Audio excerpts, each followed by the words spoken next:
မိုဒရက်က39နှစ်ရှိပါတယ်မိုဒရက်နဲ့ပြိုင်ဆိုတော့ကစားသမား4ယောက်ပဲရှိတော့မိုဒရက်ရဲ့ဒီမာရီယာရဲ့မက်ဆီရဲ့ရိုနယ်ဒိုရဲ့ဘယ်ကစားသမားအရင်နားမလဲဆိုတော့စိတ်ဝင်စားဖို့တော့ကောင်းတယ်နော်39နှစ်ဆိုတဲ့ကစားသမားပေါ့ပါဂျူပီတက်လို့မန်ယူလို့မှကန်သွားတဲ့ကစားသမားကိုတကယ်ကြီးတော့အကုန်လုံးသတိထားမိမှာပါ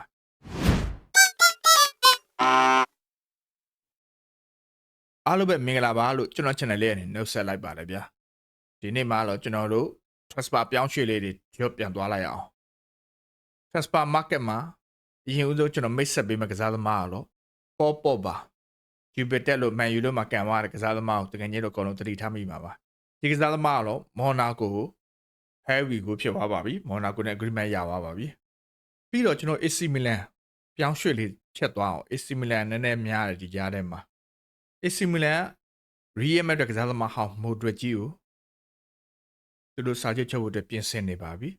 မိုဒရက်က39နှစ်ရှိပါတယ်မိုဒရက်နဲ့ပြိုင်ဆိုတော့ကစားသမား4ယောက်ပဲရှိတော့မိုဒရက်ရဲ့ဒီမာရီယာရဲ့မက်ဆီရဲ့ရိုနယ်ဒိုရဲ့ဘယ်ကစားသမားအရင်နားမလဲဆိုတော့စိတ်ဝင်စားဖို့တော့ကောင်းတယ်နော်39နှစ်ဆိုတဲ့ကစားသမားပြီးတော့ AC Milan ကချန်ပီယံလိဝင်ခွင့်လေးတွေမရတော့ပေါ်တူဂီရဲ့တောင်ပန်ကစားသမားတွေရာဖဲလီယိုကဘိုင်ယန်မြူးနစ်ကိုပြောင်းရွှေ့ဖို့တဲ့စိတ်ဝင်စားနေနော်ဘိုင်ယန်ကလည်းနီကိုဝီလီယံကိုဘာစီလိုနာနဲ့ agreement ရမလို့လို့သတင်းထွက်လာတော့နည်းနည်းလက်လျှော့ပြီးတော့ရာဖဲလီယိုဖက်ကိုလက်လာတာဆိုချက်ကြည့်ရမယ်နော်ဒီကစားသမားတွေနဲ့အပြိုင် AC Milan ဘယ်တောင်ပန်ဘက်တန်တောင်ကန်တီယိုဟာနန်ဒက်ဒီကစားသမားလည်းကစားသမားကောင်းမယ်အဲဟယ်လီယာ agreement ရဖို့အတွက်စူးစမ်းနေဆိုတော့ဘယ်ကစားသမားပြောင်းရွှေ့တွေရှိဦးမလဲ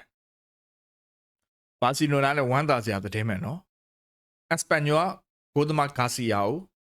ဖဲဝီကိုရပါပြီ24နှစ်ပဲရှိသေးတယ်ဒီကစားသမား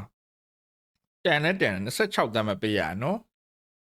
စပါလည်းဒီနေ့အင်အားတွေကတော်တော်ဖြစ်တာမယ်စပါဘိုင်ယန်မြူးနဲ့လော်ခဲ့တဲ့အပတ်တွေကထဲကိုဘိုင်ယန်မြူးနဲ့မနစ်ကရသည်မှာအငှားခေါ်ယူတာအဆင်ပြေတော့ဒီနေ့မှာပြီးသက်စာချုပ်ချုပ်လိုက်ပြီနော်ထဲပြီးတော့ဒန်ဆိုသူတို့ဒီနေ့မှာဆက်ခေါ်ယူဘက်တန်ကစားသမားဒန်ဆိုရဲ့ပြောင်းရွှေ့ကြရတဲ့တန်တာပဲ26တန်းဆိုတော့ခင်ဗျာ